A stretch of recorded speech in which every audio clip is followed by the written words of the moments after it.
If you want to make your Meta Quest 3 or 3S more comfortable and you want to play for longer, then you pretty much need a battery-powered head strap. Now, they can get quite expensive though, depending upon how many extra batteries you want to buy and whether you want to get a charging dock as well. Well, Binbok have released this. This is the T3S Plus. This is their upgraded head strap that not only includes this head strap, but it also includes 2 batteries and a charging dock. But is it actually any good?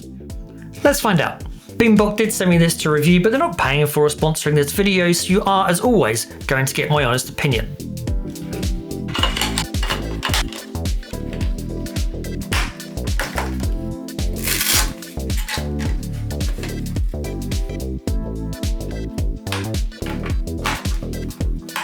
Right, so looking at the head strap itself first, one thing I do like, as someone who puts a lot of different head straps on and off their headset, is this tab at the front, because it just makes it super easy for taking the head strap on and off. Aside from that, there's lots of adjustability on here. So at the side, you've got these pivot points, so that allows you to angle the headset up. So if you're wearing it and you want to see what's going on around you, you can easily lift it up or to give your face a little bit of a breather. You've also got a big dial on the back for adjusting the size of the head strap itself. And that adjusts to a fairly big range of head sizes, from pretty small to pretty big. You've also got the cable down the side for plugging into your headset so you can charge it from the battery when I put the battery on. That is one of the cool things about this head strap, is it actually looks all right even without the battery. So if you want to wear it in a light mode, like without a battery, you can just wear it like this. Now, one thing that Binbok did have with their earlier head straps is that the knob itself just wasn't very strong, like it kept moving. Like you'll see plenty of other videos on YouTube where they adjusted the strap and literally as soon as you do that, the headset just falls down. So the ratchet just wasn't strong enough.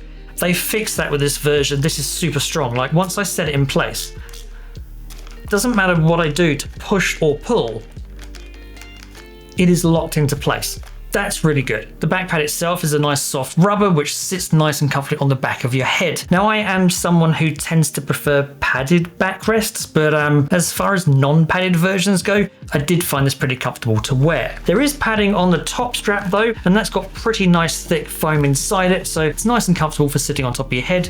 And that PU leather means that it's nice and easy to wipe down and keep clean too. And snapping the battery on is super easy. You just get one of these. Need to make sure that the 4 sort of metal dots that are under here line up with the 4 pins that are on the back. And there you go. It just sits on. You can see the charging lights which tell you how charged the battery is, and it glowing on the back kind of tells you that it's being used as well.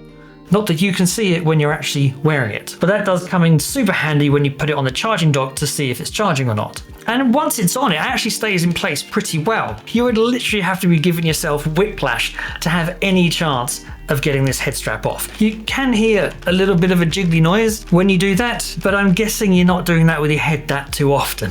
When you do need to replace this though, as I said, it does come with 2 batteries. So this is the second battery. So when this one runs out, you can just take this one off and put the next one on. Done. So it's really easy to do that when you're playing as well, because it's just curved around the back of your head. It's just really easy to place on and off. The charging dock is here. And from a design perspective, I really like this. Like the aesthetics of this just molding to the headset, like that. I mean, once it's on, it looks integrated into the headset. And then just taking it off and putting it on there, putting that one on there. Now, obviously it's not plugged in at the moment. It does come with a USB-C cable. It doesn't come with a USB power supply or a plug or a wall socket power supply, so you will need to provide that yourself. To be honest, every single sort of docking stations or charging station solution that I've seen does the same thing. You provide your own power plug and they provide everything else. So you do need to make sure that your wall adapter or your power adapter can provide enough power to get the best charging out of this. And each of these batteries are 8,000 milliamp hours of power. So you've got 16,000 milliamps, and Binbok say that this gives you around 2 hours of extra gameplay on top of your headset, which plays out about true. It does depend what you're doing on the headset. So if you're using mixed reality games and things like that, you're going to go through the power quicker than if you're just sitting there browsing the internet or watching a movie. You will also find that the battery runs out quicker on the Quest 3 than it does on the 3S, mainly because the Quest 3 runs a higher resolution panel. The display on the 3S is essentially the display from the Quest 2, so it's not as power hungry. So one of the big questions here is around charging, like how well do these charge and how well do they charge the headset and keep the headset charged? Well, these output around 18 watts of power to the headset when they're connected. So that's more than enough to keep the juice going into the Quest 3 or even the 3S at a quick enough rate for it. I think we've gone past the teething problems of the head straps when they first came out for the Quest 3, where they were kind of using the batteries from the old Quest 2, which wasn't delivering enough power for the Quest 3. All the batteries you see now coming out on the head straps that are coming out now definitely have enough juice. They do need to charge quicker though, because they're now getting bigger batteries, and yet the playtime's around about the same. You do get relatively quick charging with these. So when I tried these and tested these out, so when I tested it with the Amateur, a single battery charged at around 17 watts. And if you plugged both of the batteries in, then that power consumption went up to 30 watts when it's trying to charge too. So if you've got one battery on the docking station, one battery on the head strap, you'll generally find that the battery on the docking station will be fully charged before the battery on the head strap runs out. So fit and comfort wise, I thought it was okay. I mean, I think we're kind of getting to the stage now where elite style head straps especially, they're all looking very similar. It's kind of a tried and tested formula. You got the pivot point and the ratchets at the back, and there are some slight design differences between each company, but fundamentally the quality of them across the board are pretty much the same. I mean, I'm picking on sort of main brands here, not random ones off Amazon.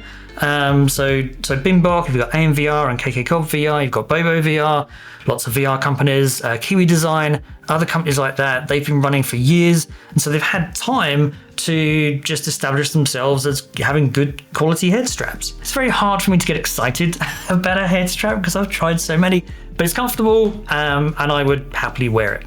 I do prefer a padded back, but I can appreciate the airiness of not having that padding. So I did find that the back of my head didn't get quite as hot by not having a padded backrest. So that was kind of good. And I do like how well the batteries integrate with the head strap itself. So if you're worried about whether this is going to fit inside a case, so this is the Bobo VR C3 case that I previously had my Quest 3 in. Yeah, there you go. So you can quite easily fit that inside the case. Oh, and just for the bend test, because you know we always want to do that.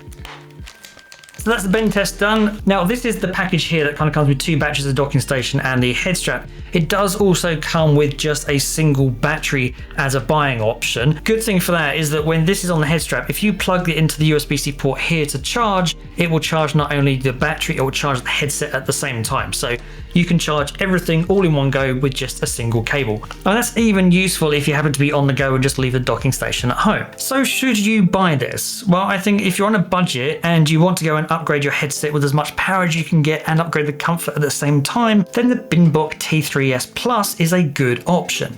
It's comfortable, it comes with two batteries and a charging dock, and yet it only costs $90. Plus, if you actually buy direct from them rather than other sources and you use code MyTechGear, you'll get an extra 10% off. So I will put some purchase links to it in the description down below so that you can go check it out for yourself. If you want to check out some more accessories for your VR headsets, then be sure to check out the link up here. Thanks for watching. I hope you've enjoyed the video. If you've had, please don't forget to like and share it. Consider subscribing if you're not. And as always, I'll see you in the next one.